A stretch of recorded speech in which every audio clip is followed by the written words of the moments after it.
दो शब्द है, एक वरिष्ठ नागरिक और दूसरा अनुभव का खजाना।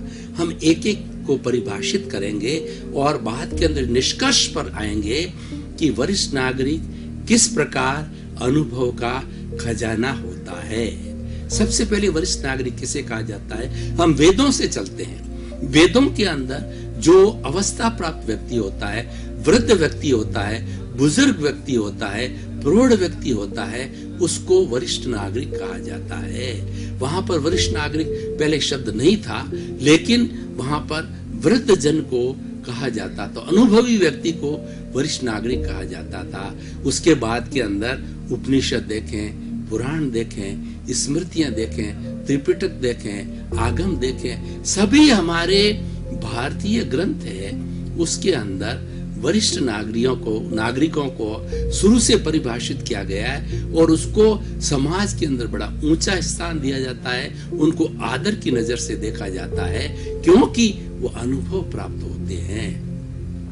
वरिष्ठ नागरिक के लिए कहा जाता है कि वरिष्ठ नागरिक एक तरह का अम्ब्रेला का काम करता है। जिस घर के अंदर वरिष्ठ नागरिक होता है, वह घर जो है वो एक फुलवारी की तरह होता है, एक स्वर्ग की तरह होता है, क्योंकि उसके अनुभव से समस्त दूसरे जो है छोटी उम्र के लोग हैं, बच्चे हैं, युवा है, प्रौढ़ है, उसका लाभ लेते हैं। भारत सरकार ने वरिष्ठ नागरिक की अभी परिभाषा दी है 60+। जितनी भी गवर्नमेंट्स हैं, चाहे स्टेट गवर्नमेंट्स हैं, चाहे जो हमारी सेंट्रल गवर्नमेंट है, चाहे प्राइवेट कार्य करने वाले हैं, सभी जो है 60 वर्ष की उम्र के अंदर व्यक्ति को कार्यभार मुक्त कर लेते हैं। इसका एक बायोलॉजिकल जो है ना इफेक्ट भी है कि 60 इयर्स तक ये जो बॉडी है कार्यशील रहती है और 60 के बाद के अंदर बॉडी के अंदर वीकनेस आ जाती है, उसकी एफिशिएंसी डाउन हो जाती है, स्वास्थ्य भी अच्छा नहीं रहता है, तो उसको कार्य मुक्त कर दिया जाता है। तो 60+ को वरिष्ठ नागरिक कहा जाता है। और आज तो भारत सरकार ने वरिष्ठ नागरिक को इतना प्रसिद्ध कर दिया है कि हर तरीके की सुविधा दी है, रेलवे के अंदर, पोस्ट ऑफिस के अंदर, बैंक्स के अंदर और हमारी जो है फ्लाइट्स के अंदर, यानी जितनी भी पब्लिक फैसिलिटीज है उसमें वरिष्ठ नागरिकों को हर तरीके से रियायत दी है। बैंक के अंदर कोई पैसा जमा कराया जाता है तो वरिष्ठ नागरिक को ब्याज ज्यादा मिलता है।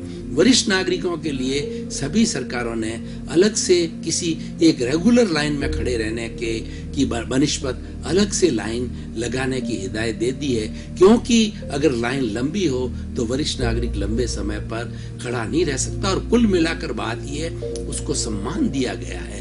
वृद्ध जनों को आगे लाने के लिए सारी योजनाएं बनाई है और ये नहीं है, भावी सारी योजना है जो वरिष्ठ नागरिकों को केंद्र में रख करके बनाई जाती है। मैं उदाहरण के तौर पर बताना चाहता हूं कि आज जितने भी रेलवे हैं, स्टेशन हैं, उन सभी स्टेशनों के ऊपर जो है वो जैसे ऊपर चढ़ने के लिए जो है वहां पर एलिवेटर्स लगाए जाते हैं, लिफ्ट लगाई जा रही है या टेपर स्थान किया जा रहा है, ताकि वरिष्ठ नागरिक जो है आराम से है तनाव मुक्त होकर के और वह ऊंचाई पर चढ़ सके। चाहे फ्लाइट की अवस्था हो, चाहे किसी की भी हो, चाहे हॉस्पिटल्स हो, सब में ये सुविधा जारी की जा रही है। ये वरिष्ठ नागरिकों को बहुत बड़ा सम्मान है। अब प्रश्न आता है कि वरिष्ठ नागरिक अनुभव का खजाना किसे है? अनुभव जो है वो अभ्यास करते करते आते हैं। Practice makes a man perfect.